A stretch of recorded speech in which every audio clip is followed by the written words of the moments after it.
Bonjour à toutes et à tous, bienvenue sur Miscom. Pour ceux qui me découvriraient dans cette vidéo, je suis Claire Négrier, révélatrice de personnalité d'entreprise. J'accompagne TPE, PME, indépendants et même d'autres types d'entreprises dans leur communication et leur marketing depuis plus de 12 ans. Donc de la création de la stratégie à l'élaboration des outils en passant par la formation. Sur Miscom, depuis, on a attaqué la 5e année.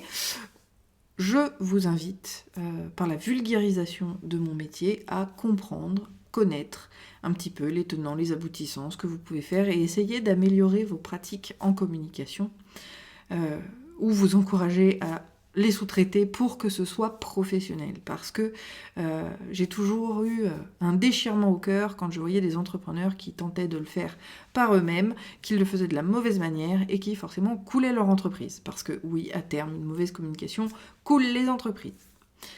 Ceci dit, on est cette semaine sur la viralité de l'information. On en a vu lundi justement le pourquoi, comment. Nous avons vu également mardi les différents supports. Bien évidemment, vous retrouvez ces vidéos dans la description de celle du jour pour pouvoir retracer le sujet au complet. Et aujourd'hui, bien évidemment, on va finir par le message. Quels messages vont être plus viraux ? Les plus viraux, comment travailler cette viralité. C'est un petit peu ce que je vous propose de voir aujourd'hui. Donc si vous avez fait des supports qui sont devenus viraux, n'hésitez pas à partager le pourquoi du comment, qu'est-ce qui s'est passé, qu'est-ce qui s'est produit, est-ce que vous arrivez à l'analyser et à comprendre pourquoi c'est devenu viral. Si vous avez des idées de viralité et de messages, n'hésitez pas là encore à les partager en commentaire, même sur les replays et même sur YouTube, vous êtes vraiment invités. L'idée c'est vraiment d'avoir une communauté qui échange entre ces pratiques. Alors je ne vous apprendrai pas à avoir un message viral aujourd'hui, tout simplement parce que cette viralité, très souvent, on ne la maîtrise pas. C'est-à-dire qu'on ne choisit absolument pas que votre message, votre post, votre article va devenir viral. Alors, on l'espère. Des fois, on va pouvoir, par les leviers qu'on a pu voir et qu'on va voir davantage, qu'on a vu en termes de support et qu'on va voir aujourd'hui en termes de message, on va essayer de rechercher cette viralité. Mais le libre arbitre, puisque ça dépend complètement de ça, la viralité va être totalement subjective. Voilà, c'était le mot que je cherchais. C'est la subjectivité, c'est selon les gens qui vont apprécier ou pas. Alors, on est forcément schématiquement dans le good buzz, bad buzz, même si le bad buzz est beaucoup plus connu que le good buzz. Il n'en va pas moins que on reste dans cette problématique-là. Le bad buzz est l'exemple le plus facile à prendre pour comprendre cette notion de viralité. C'est celui où on échappe un terme, volontairement ou non. Par exemple, notre président en a fait les frais, en fera les frais probablement aux prochaines élections présidentielles. Donc ceux qui regarderaient cet épisode à partir de juin 2022, vous avez déjà la réponse au sujet. Mais d'avoir dit qu'il emmerdait les non-vaccinés fait polémique. C'était une stratégie de communication politique, la communication que moi je déteste, parce qu'elle est complètement calculée. C'est absolument fait exprès. Le but était de cliver les individus pour diviser, pour mieux régner. On en avait une magnifique application. Malheureusement pour lui, en tout cas c'est ce qui se rapporte aujourd'hui dans les sondages après une petite semaine vis-à-vis de ses propos et de ses paroles, eh bien, forcément, alors, certains tabloïds disent que ça n'a rien changé, d'autres vous diront l'inverse. Moi, j'ai envie de vous dire, il n'y aura qu'une fois qu'on aura eu les élections qu'on saura si véritablement ça lui a porté préjudice ou pas. L'idée était vraiment de faire un coup de buzz par rapport aux élections pour essayer, de rassembler un certain nombre de personnes, notamment les vaccinés, autour de lui. C'est un bad buzz, malgré tout, parce que on en a plutôt dit du mal plutôt que du bien. Et forcément, les gens vont l'associer à leur manière, de manière subjective, d'accord, pour pouvoir développer les choses. Néanmoins, le buzz, il est que tout le monde en a parlé pendant plusieurs jours. Il y en a certains qui en parlent encore une semaine après. Que ce soit la population, que ce soit les médias, ça s'affiche partout. Et clairement, on a la mise en application de la viralité de l'information. C'est-à-dire que comme une traînée de poudre, elle va s'enflammer, quels que soient les supports, que ce soit la télé, donc les masses médias, TV, presse, cinéma, le cinéma en ce moment, il a pas trop le vent en poupe, radio, internet, réseaux sociaux, tout le monde s'est enflammé vis-à-vis des propos qu'il a pu tenir. L'idée là, c'est, encore une fois, de prendre un sujet actuel, d'actualité, pour vous présenter cette notion de viralité. Et donc là, le message, puisque c'est le sujet du jour, était bel et bien choquant, et a choqué. Et c'était justement le but recherché. Donc cette viralité, on va l'avoir sur des propos qui vont être extrêmes. Ça fait partie d'un certain type de message. Donc on est dans l'affirmation spécifique et dans l'extrême, bien évidemment, au niveau des propos, qui va pousser les gens à s'indigner, réagir. Voilà, s'indigner, apprécier, peu importe, être d'accord, être clivé, peu importe la réaction, mais l'idée c'était la réaction, donc la communication affective. On travaillait sur l'axe affectif de la communication pour faire réagir les gens, pour les opposer, bref, peu importe la réaction. Il y a eu une multitude de personnes qui ont pris la parole face à ces mots, qui en ont fait un buzz, d'accord ? Donc là, l'idée du principe de ces messages, donc ce sont des messages qui vont effectivement avoir une teneur, on va dire, qui vont être très très forts. Soit parce que c'est fait exprès, et encore une fois, bien souvent, c'est que c'est pas fait exprès. Donc là, c'est de la provocation. Tous les messages à titre provocatif sont susceptibles effectivement de faire du buzz. Mais encore une fois, bien souvent, et malheureusement, c'est le bad buzz et non le bon buzz.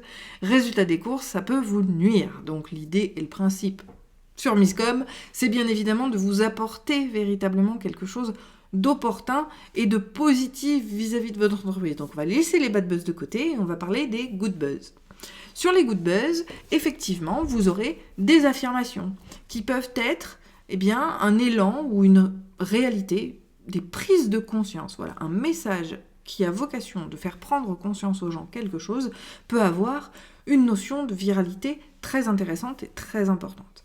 Parce que ce message-là va avoir effectivement des répercussions en termes sensoriels vis-à-vis de l'éducation, si vous faites comme moi de l'éducation, des propos. C'est un petit peu ce que je cherchais, alors pas le buzz, mais les prises de conscience sur mon podcast Les Dessous de Miscom, parce que j'y révèle les pratiques que je déteste en marketing et communication où on vous prend pour des lardons.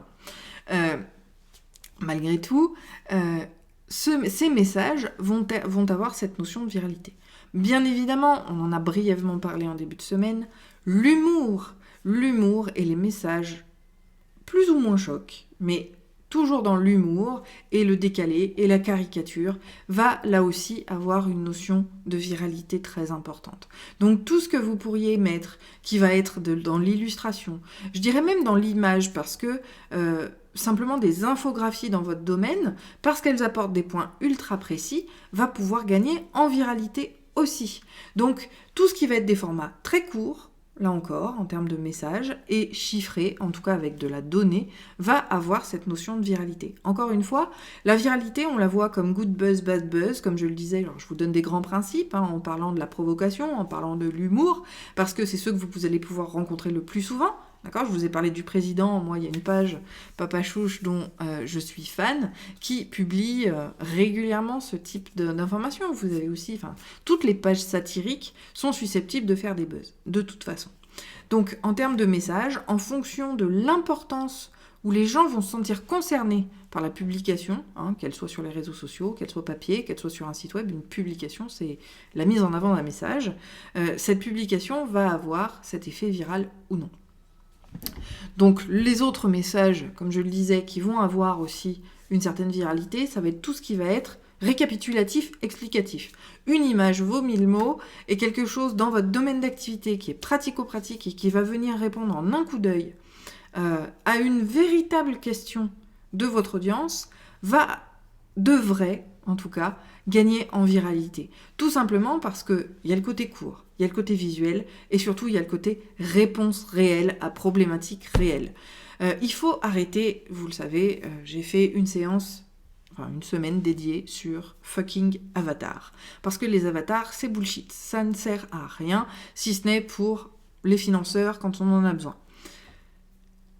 Cette notion d'avatar n'est pas valable. Et à partir de là, vous risquez de louper justement ce type d'opportunité. Parce que votre message doit certes correspondre à une cible relativement large, mais plus elle va être précise, plus elle va faire mouche. Et plus vous allez proposez des messages qui sont ultra spécifiques, plus vous aurez une viralité de l'information. Et c'est là où justement vous pouvez tirer votre épingle du jeu, non pas en termes de visibilité, mais bien en termes d'acquisition. Je m'explique. Si vous envoyez un email, reprenons l'email parce que c'est ce sujet sur lequel on a terminé mardi, à seulement certaines personnes de votre audience, admettons, excusez-moi, j'ai un cheveu qui me dérange, ça y est, non c'était un poil de chat. Admettons que vous avez vous cherchez à proposer, je vais me prendre en exemple parce que pour l'instant j'ai pas de commentaires sur le direct pour prendre votre domaine d'activité en exemple, mais je souhaite proposer 3 points pratico-pratiques pour diffuser au maximum ou rendre un post sur les réseaux sociaux plus visible. Admettons. Je l'envoie à ma communauté par mail, mais je vais l'envoyer uniquement à ceux qui sont identifiés comme ultra intéressés par le contenu sur les réseaux sociaux. Et bien évidemment, on l'a déjà vu mardi, de noter, si vous pensez que cette information peut intéresser autrui, n'hésitez pas à lui partager. Je vais envoyer cette image, d'accord, ou ce document, par email à la communauté spécifique des réseaux sociaux, en l'invitant à le partager à qui veut bien. Donc par exemple, comment rendre une publication, je ne le ferai jamais parce que ça c'est des promesses qui sont bullshit, encore une fois, 100% efficace et 100% de visibilité de votre publication, 3 points essentiels et je le mets dans une petite infographie. Parce que c'est une image, parce que c'est concis, parce que c'est spécifique, parce que c'est précis et parce que c'est facile à mettre en place, il y a aussi cette notion de facilité en fonction du message que vous voulez transmettre, elle va être beaucoup partagée. Et moi, je propose de la partager par email. Et là, je rentre justement dans cette dynamique qu'on a récupérée grâce au Covid, grâce à la situation sanitaire, au distanciel, etc. C'est que l'email revient vraiment en force dans le cœur des utilisateurs et comme outil de communication à part entière. Donc si je l'envoie par email et que j'invite les gens, si vous pensez que vous avez des amis qui peuvent être intéressés, transférez-leur le message.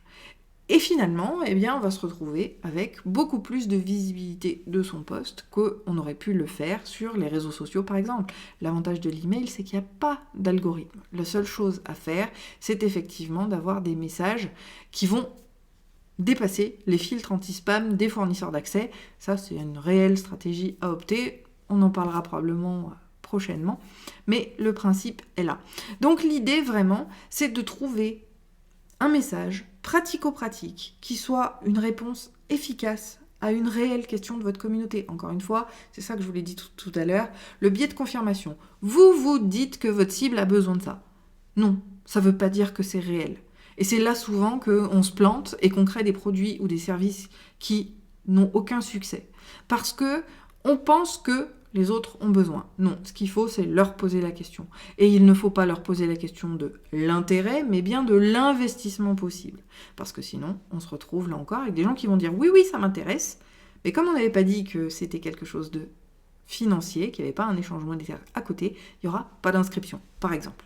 Donc, le principe, là encore, c'est vraiment d'être ultra spécifique, ultra précis. Et bien sûr, alors ça aura peu de chances, sauf éventuellement sur les codes promo, peu de chances de réussir vis-à-vis de tout cela, parce que y a la notion monétaire derrière. Donc la viralité de l'information, bien souvent, elle est sur du contenu gratuit en accès libre. Mais encore une fois, si vous cherchez la viralité, cherchez la visibilité. On ne cherche pas à vendre quand on fait quelque chose de viral, on cherche véritablement à développer sa visibilité, peut-être sur Internet, restons en distanciel et en digital, ou alors à engager votre communauté. Exemple, j'utilise l'humour, je crée un mème.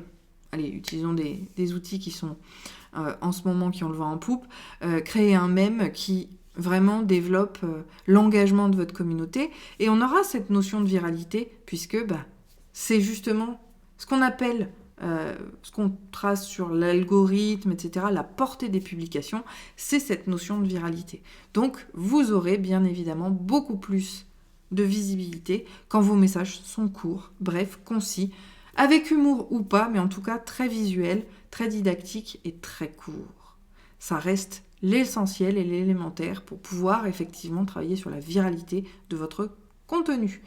Alors, la notion de viralité vis-à-vis des articles de blog, parce que je voulais quand même approfondir un petit peu ce sujet-là, ça valait vraiment le coup jusqu'à il y a 3-4 ans, parce que les gens partageaient beaucoup sur les réseaux sociaux, beaucoup sur Internet, les boutons de partage sur les articles de blog permettaient à quiconque voulait partager de le faire.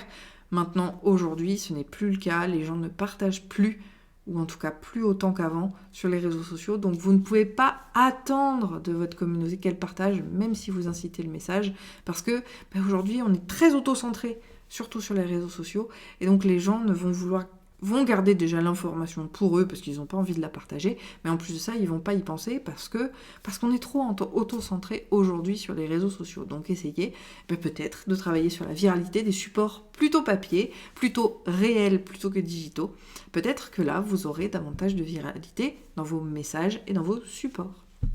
Voilà, j'espère que le sujet aura été complet. N'hésitez pas à poser toutes vos questions en commentaire. Si vous êtes trop timide, vous avez aussi le message privé sur la page Misscom France ou le profil Claire Négrier qui a la même photo d'avatar, ou bien évidemment par mail à claire@misscom.fr pour pouvoir répondre à toutes vos questions en commentaire, en supplément dans le live de demain sur Facebook, ou encore en créant une nouvelle thématique qui y réponde pleinement. Je vous souhaite une très bonne journée, un très bon appétit. On se retrouve demain sur Facebook, lundi, pour une nouvelle thématique. Et je vous souhaite une très bonne journée, un très bon appétit. Bye.